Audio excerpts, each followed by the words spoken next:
Would the suffering go with me?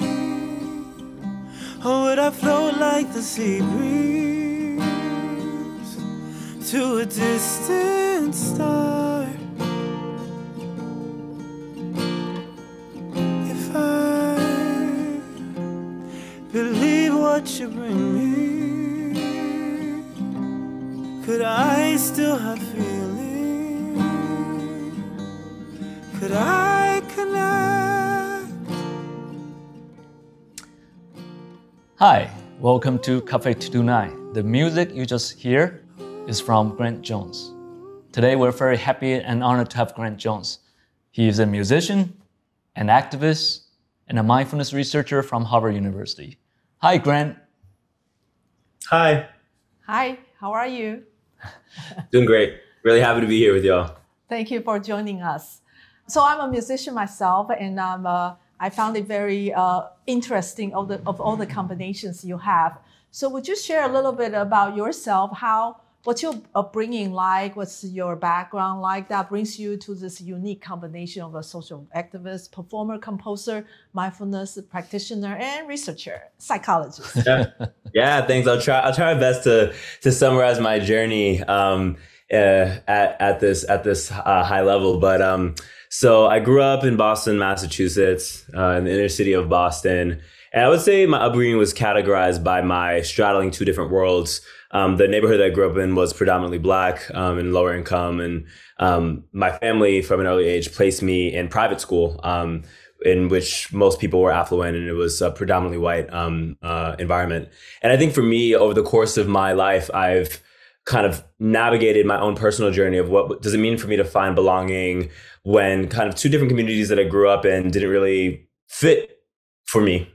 Growing up in Mattapan, where I'm from, I never really felt like I fit in there because I was, nerdy and kind of in the books all the time and didn't really feel like I had a place there. But at school, I didn't really feel like anybody really understood me either. And I think in undergrad, when I went to Harvard for undergrad, I feel like for me, a lot of those questions became much more acute in that I feel like it really kind of invited me into investigating my own suffering just because I was so confused at that point in my life, trying to, again, figure out why, kind of navigating questions that teenagers do, at the time when I was a first year. It's like, why am I living the life that I'm living? Why am I who I am? But then also it was kind of heightened by kind of some of the particular identity-based questions that I was navigating given the path that I had walked. And for me, kind of my pathway through and like the answer for me really quickly became meditation. And I was kind of introduced to the Dharma, to meditation by stress, as so many people often are. And kind of navigating my first year at Harvard was so stressful. And I was experiencing so much existential malaise that I kind of one day when I was working, kind of just had to stop everything, put my work down and just like sit and breathe and focus on myself. And from the relief that I got from that, I was like, whoa, like this, number one, is extremely powerful. Number two, it led me on an investigation of returning to self to alleviate suffering.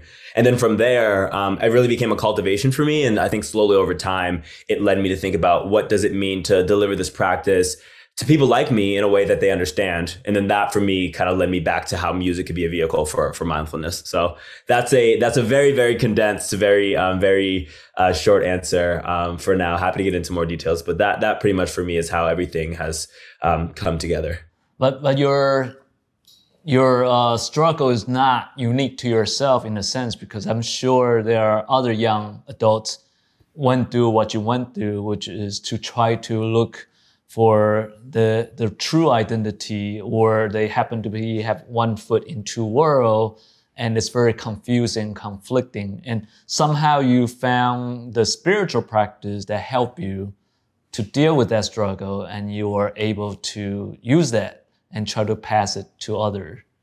Yeah. I'm trying my best. The thing about mindfulness is you always feel like a beginner every time. I think I'm still finding my way, and I feel like it's a journey of kind of endless humility, in that I feel like I'm always feeling like there's an entirely new domain of knowledge for me to understand and to try to hone in on as it relates to my own personal practice. But from what I have understood and from what I have learned, I do hope to be able to deliver the gifts that I've received from this practice, which have been so many and so bountiful, just in terms of, finding my own way, finding my purpose.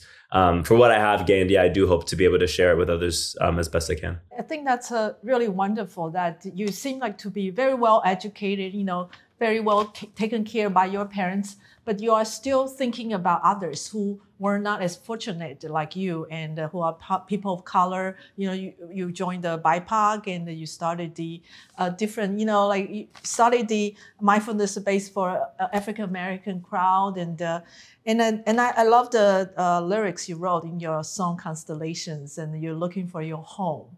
And where is that home? Is it not like kind of something we all like pondering on and trying to find? And then I love that you use the music as your vehicle to create and express.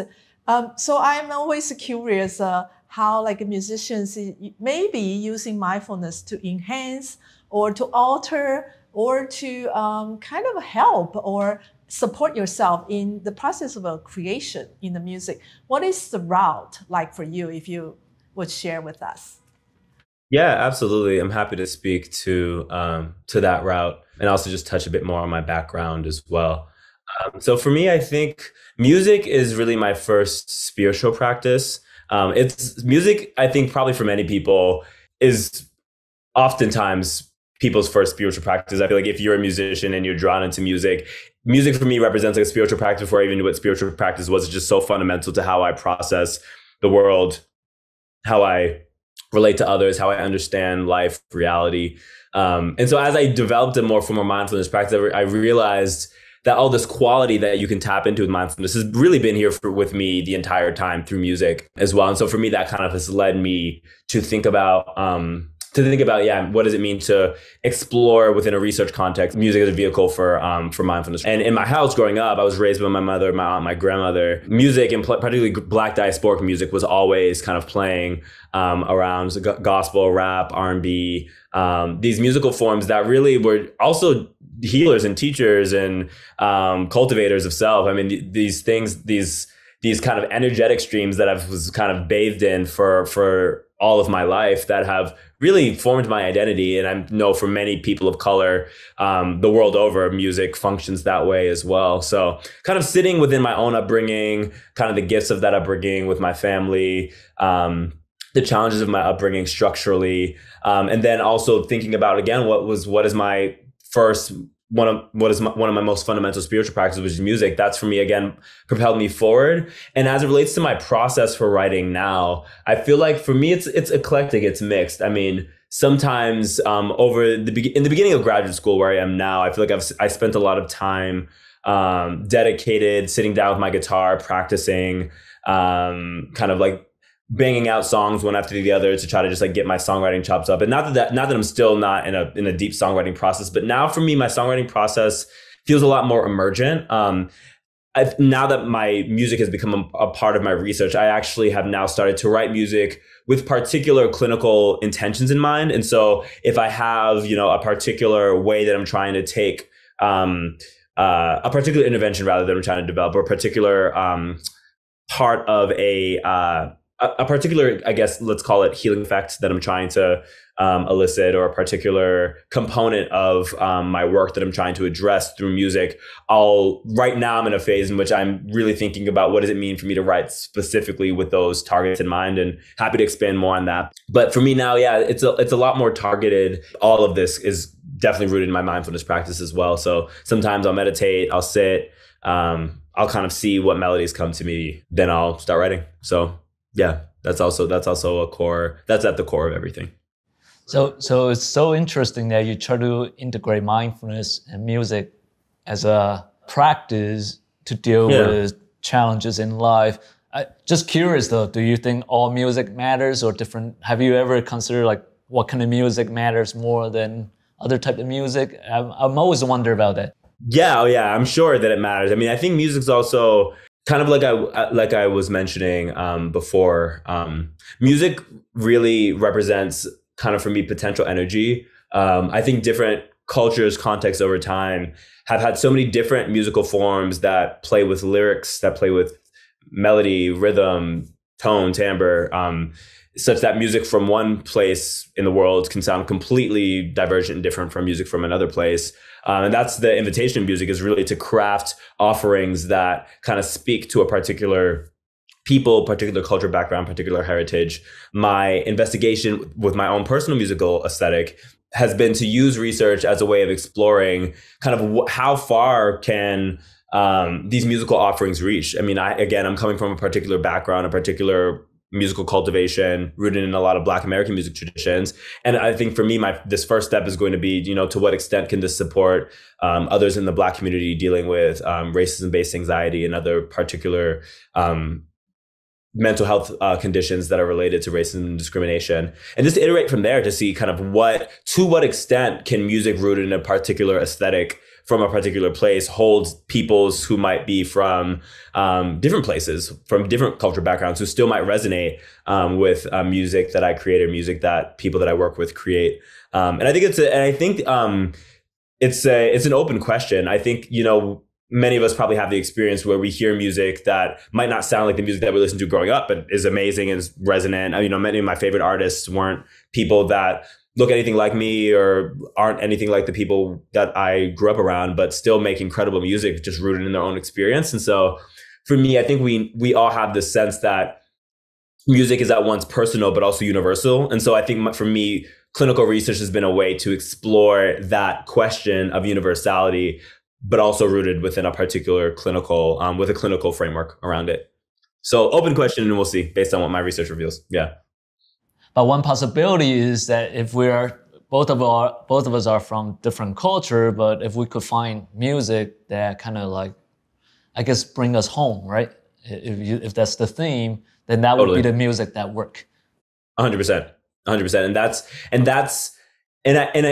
I think the thing about music in this world is, we live in the streaming era wherein music success, quote unquote, has been gauged often by, how much can music sell and how far can it reach? And of course, there's nothing wrong with that. And I'm grateful that many of the artists that I love, I can access at any point, at any time, anywhere. That's like an incredible gift of technology. But I do think something that has not been explored nearly as much as we have within kind of modern society is, to what extent can music written from one's own personal aesthetic or, across or within a cross-cultural context and a cross-cultural dialogue, to what extent can that hold the well-being specifically of people of disparate backgrounds? And how can we measure that? And how can we start to assess that? I think there's a really I know in the field that I'm rooted in, clinical psychology, those questions really have not been explored in earnest much at all.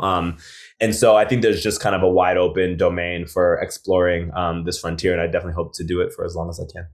Great. I definitely see a big potential there. You can use multiple vehicles to work with your patients or work with your audience, like music, creation, listening, and psychotherapy, and your research article, and, that's a lot of vehicles to work with the population, in different areas that interest you.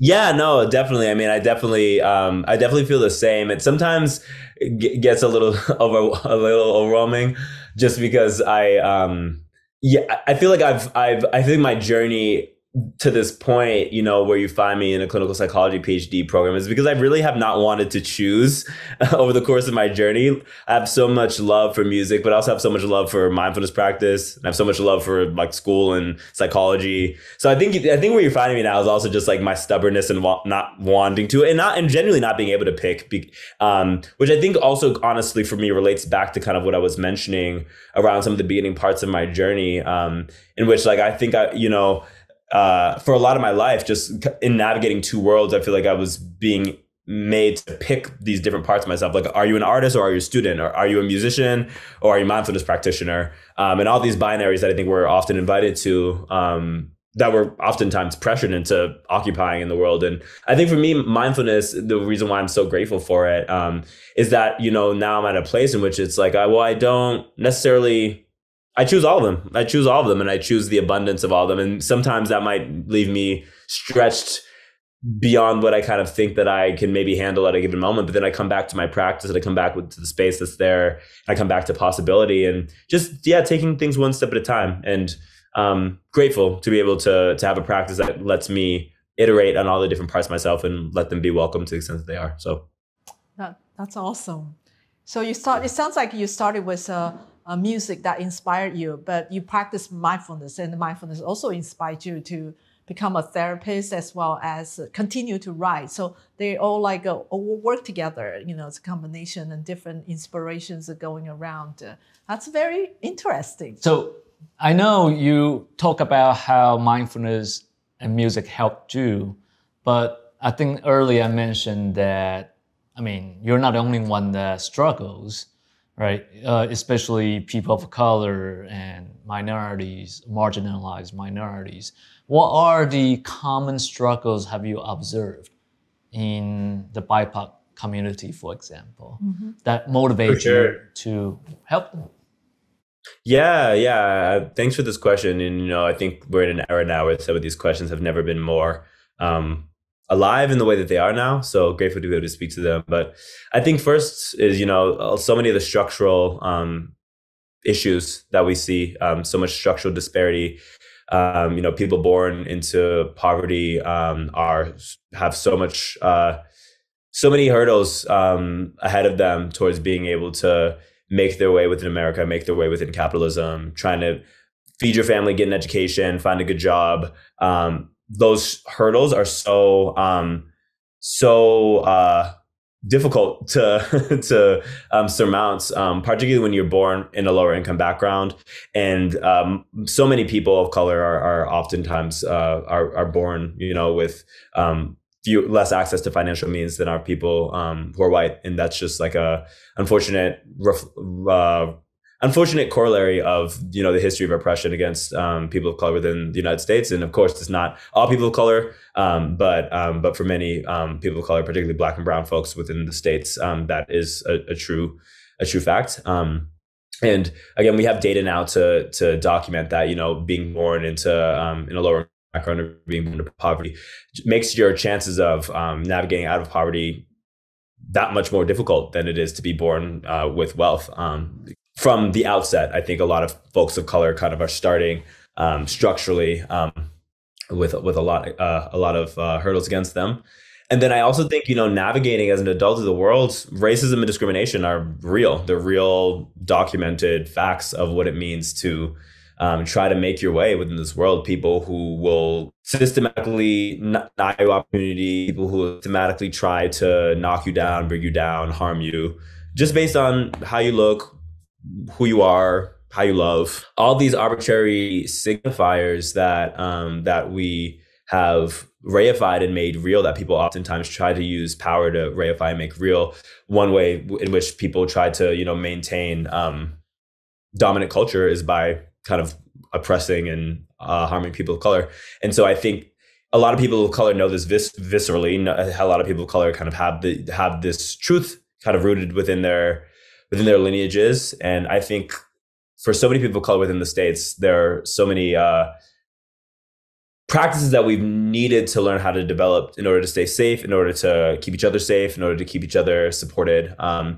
And for me, I think, mindfulness has become the core part of that arsenal for me of, staying healthy, staying rooted, staying clear amidst all the suffering. There's just so much suffering within this moment in time, as there has been. So yeah, I think the structural boils down to the interpersonal for many people of color. And I think that, just to wrap this answer up, within those two domains, I think where mindfulness for me kind of sits and where my research has brought me is to a point of questioning kind of what does it mean to have additional tools that feel culturally resonant and feel safe and feel accessible for people of color who have navigated oppression, who have navigated, structural disparity without many formal emotional tools. We have the tools that we pass around in our community that we know work for us, but not kind of resourced through the mental health systems, which have which matter to having those tools be supported and disseminable and accessible to wide numbers of people. So that's where you find me, is trying to figure out what does it mean to bring those culturally relevant tools to people who might not have access to them in a formal, widely accessible way. Mm-hmm. Great. I really appreciate you brought that in details, because I teach at the college, City University of New York, where it's the most diversified campus, like 25% Asian, 25% Black American, and 25% Hispanic, and the rest Caucasian. So it's very mixed diversities there. And I do run a mindfulness club, and I teach my students. And it's very often people of colors come in and telling me, oh, I am so stressed out. I would like to learn this. I like to learn how to relax and how to deal with stress. So what you just shared is exactly what I see in the community and among my students. And I think that's you are such a great role model for them. And what kind of things exactly, or concrete or inconcrete, that you would envision yourself to be really involved or create for the community of colors that you really want to do for them? Yeah, for sure. I would love to speak to that directly. And I can actually now kind of pivot into talking directly about the research that I've been working on throughout graduate school. Please. So the main way that, my research has been showing up now when I've been exploring mindfulness in music is I've been creating a brief digital mindfulness intervention called Healing Attempt that combines originally composed music that I make with mindfulness instruction that I've crafted in collaboration with Lama Rod, who's a leader within mindfulness and social justice and identity within the West.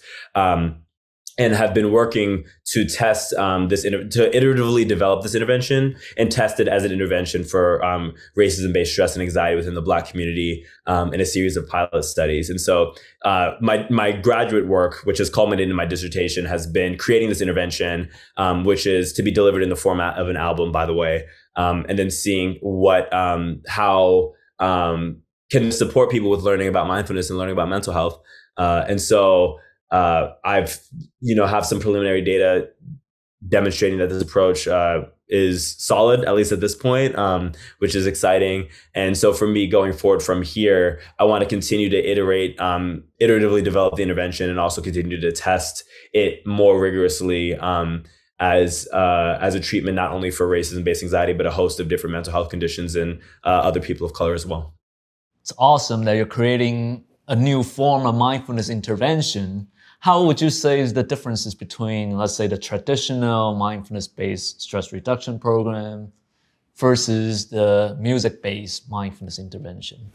Yeah, I think there's a lot of differences. I think the first of all, this intervention aims to be a brief digital intervention. And so MBSR, mindfulness-based stress reduction, is typically offered in a series of classes. I think it's 8 weeks long, an hour a week, and then a 2.5 hour retreat.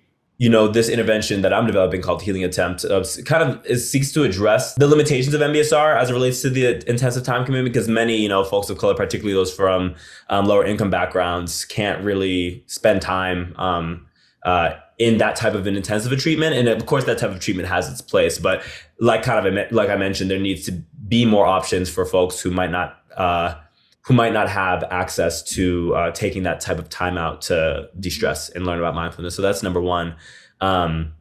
Number two, I also intend for this intervention to be freely available.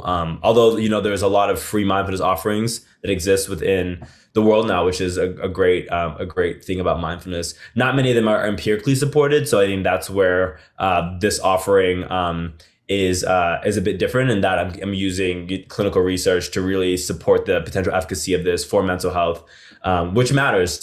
Having a clearly documented evidence that a certain approach that you're taking works, and again, is personal, yes, for sure, but also is rooted within an evidence base. I think can enhance the people's trust and reliance on what the intervention can do, and also what it can do. If findings work out that it doesn't work for a particular condition, that's also important to know as well. So that's number two. And then number three, I think, one of the most core differences is also the cultural relevance of the intervention. So music, like I mentioned, is a pretty novel vehicle for exploring, the transmission of mindfulness. As far as I know, within mindfulness-based stress reduction, music is not a core part of the curriculum at all. And kind of everything that I do within Healing Attempt, even the guided meditations are set to background music tracks. And so all of music is really, sometimes it's an explicit vehicle, like AKA I'm writing songs with mindfulness-based lyrics and I'm singing them. But then even the guided meditations, which are just spoken and delivered by Lama Rod Owens, are set to background music tracks that kind of provide another way in, let's say, to the felt sense of mindfulness practice as well. So those are the three core domains in which it differs. And I'm sure that over time, as I develop intervention more, I'll discover more new directions I want to take it. But I think what you mentioned is probably quite true, not just for the Black folks, but probably for immigrant folks too, because when you Google mindfulness and when you look at the picture, often it's the white lady who's sitting there floating in the air. Yeah. Seems like they're pretty rich and well off, and it's the same for the Chinese immigrants. We're looking at like it doesn't look like what it looks like. It. Well, it's for some people's life experiences, and I honor that. But to have that as the one path in, it's like so many people are not gonna connect to that path. So, and you know what I love about the point that we've gotten to in our conversations is that like everybody knows the image of the floating white person deep in mindfulness practice who's probably has money. It's like, and again, that is a life experience that should be honored for sure. But there are many other life experiences that have systematically not been honored that we need to start honoring with this abundant and rich practice, which can be so free, can be so liberating, and literally can cost nothing. And so let's explore, what does it mean for us to make this available in a way that really can be felt and really people can connect with on their own terms. So the visual look does really matter, right? Hey, listen, when I learned meditation, it was free in my community. And then when I first learned about MBSR, I was like, wait, that costs money? Exactly. And again, like I like in my exploration, I want to honor kind of what MBSR did, like truly honor it, just in terms of what it meant to even introduce mindfulness into the healthcare system, which is its own inscrutable maze of insurance reimbursement and payee systems that are beyond me. But kind of like I mentioned, I think that's why, we look at kind of what MBSR did. We honor that. We honor kind of it bringing mindfulness into healthcare systems. And then we also pause and as we do with mindfulness practice, we discern kind of what does this do and what doesn't it do. And so MBSR, introduced mindfulness to the healthcare system. Thank you. But also, we also need to honor the truth that it misses a lot of people's life experiences with the costs, with the fact that it's not always culturally adapted by any means. And that's where I'm hoping this research that is digital, that is very cultural, very personal, unapologetically so, for me, and also is rooted in empirical evidence. As well, or increasingly so, is my aim. For me, that it's a direct response to, again, honoring what's come before, but in being honest about its limitations and trying to iterate from there to reach a wider swath of people.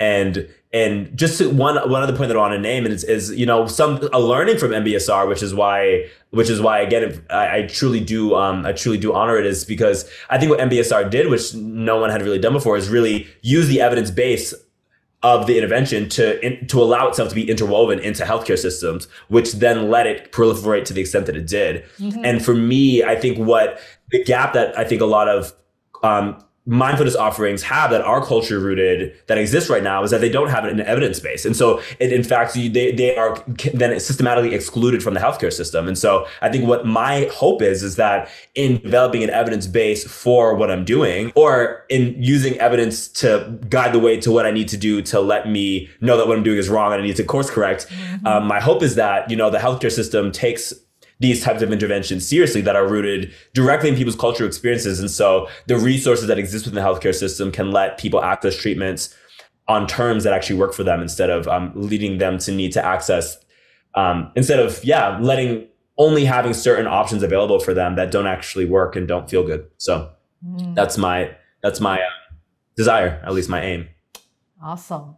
As you were talking, I was thinking about, okay, mindfulness. Let's say John Kabat-Zinn, but his background of training was from Asia, like an Eastern training. And you had, your background that brings the cultural background to this, and then also Western science-based evidence to support the mindfulness practice. So this is like a great universal combination that all put together to, enhance and better our community. I think that's a great combination. I just admire what you are doing. And I hope, I'm looking forward to your future and hope we can reconnect. Yeah, I hope so too. I definitely hope to continue in this work for as long as I have. So I'll be around if the universe has anything to say about it. So I'd love to chat again. And I think what you said is very important, is to bring out the culture, but also combine it with science, so it's evidence-based, right? So when it's evidence-based, it can apply to more people. One last thing I want to focus on is you're an activist. Can you say a little bit about your activism and, let's say, the Black Lotus Collective? Yeah, no, I would love to speak to my activism. And I think, in my 20s, I think I spent a lot of time kind of questioning what is my role in addressing social injustice. I think for me, growing up, I was never really drawn to protest, to be honest. When I was younger, I didn't protest much, but I knew that I cared. And so I think for me, my question was like, how do I meet the challenges of our time, in my way, and in a way that feels aligned to me, and in a way, and what is my role in showing up to the moment, to moments of suffering. And again, I come back to mindfulness because I think for me, what mindfulness embodies is, a gentleness, but also a firmness. It embodies truth, and it embodies, compassion, but it also embodies the wisdom to discern what is right or wrong, what is good or bad, what is going to be harmful, what is going to harm versus what is going to be generative. Or, if something can't be, if you can't avoid harm, what does it mean to minimize the harm that you do in your actions? And so I think for me, and kind of as I've alluded to, all of, that discernment is rooted in my research work, but also for me, when I think about what my activism is, and what it has been with the work that I've been doing, it's been figuring out what is my way of bringing kind of my own personal practice of discernment, of non-harming, of honesty, of humility, into a world in which there's so much greed, hatred, and delusion, and into a moment in which there's so much greed, hatred, and delusion. So that for me is the general backdrop of my investigation around kind of mindfulness as it relates to activism generally, the practice of Black Lotus, which is for those who are watching or listening, it's a meditation collective I helped to co-found in 2016 that is specifically geared around holding meditation space for folks with historically marginalized identities, so Black folk, queer folks who are disabled. And the core of that, which has really become kind of like my core, I guess, brand of activism, is been caring for people in a world in which there's such a lack of care, there's so much lovelessness. For me, I've realized that a core part of my activism is to be there to care for people in my life, which is sounds basic, but actually with the realities of trauma that so many of us have navigated, and the realities of disconnection, and the realities of navigating capitalism, trying to feed yourself, trying to find a job, to be able to sustain a meditation community over 7 years in which people know that they have every single month a place to show up, a place to practice, no matter what's going on in the world, amidst war, amidst social unrest, amidst uprisings, to have a place to come back to sit. Even though, again, it's not actually typically what one thinks of as activism, the more that I've proceeded through my journey of practice, the more I realize how radical it is. And also a gift that feeds me as well, because I also, again, a core second part of my activism is also the undoing of the kind of notion that activism has to be, you have to, a certain type of grinding that has to take place within activism, which again, I don't ever, folks who are like pounding pavement on the ground, like much more than I often am, I honor and celebrate, and it's needed.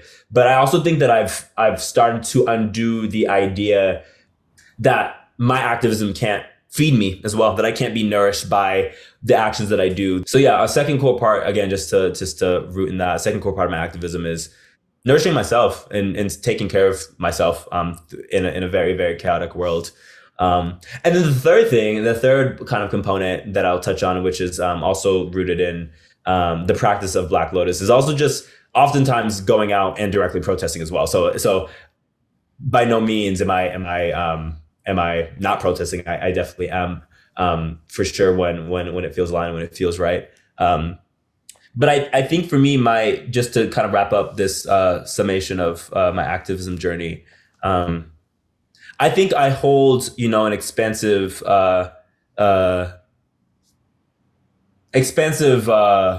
view of what activism is and what's included within the domain of it, to also include my practice and being in practice with other folks of color, and doing that in a systematic, rigorous way, no matter what's happening around me and us.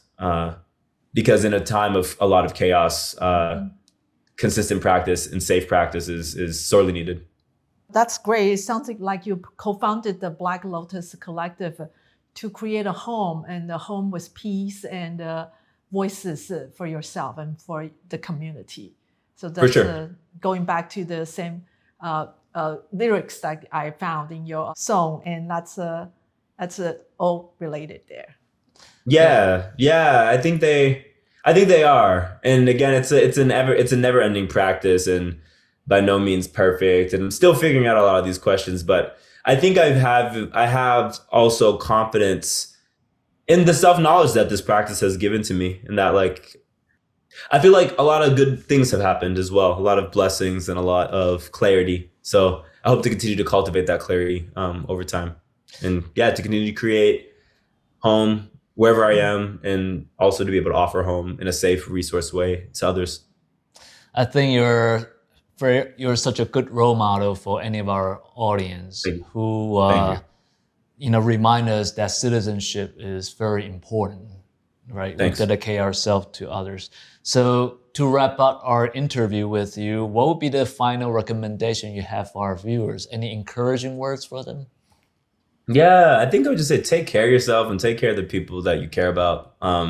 It's really hard to do. I think that, for me, kind of the gag of meditation is really, really hard to know kind of what you need, when you need it, and to give yourself permission to give it to yourself. And so to everyone, I just say take good care. It's really hard to do. Like, we are all holding so much stress. The world is in such a chaotic state. So take care of yourself to the extent you can. Take care of the people you love, and let yourself be cared for to the extent you can. I think the world could use a lot more of it. So great. Thank you so much. So important and so fundamental as well, right? Thank you so much, Grant. Thank you so much. Thank Grant. you. I hope you enjoy our conversation with Grant. Take care of yourself. Take care of yourself with music. Every month, third Friday, 7 p.m. Stay tuned.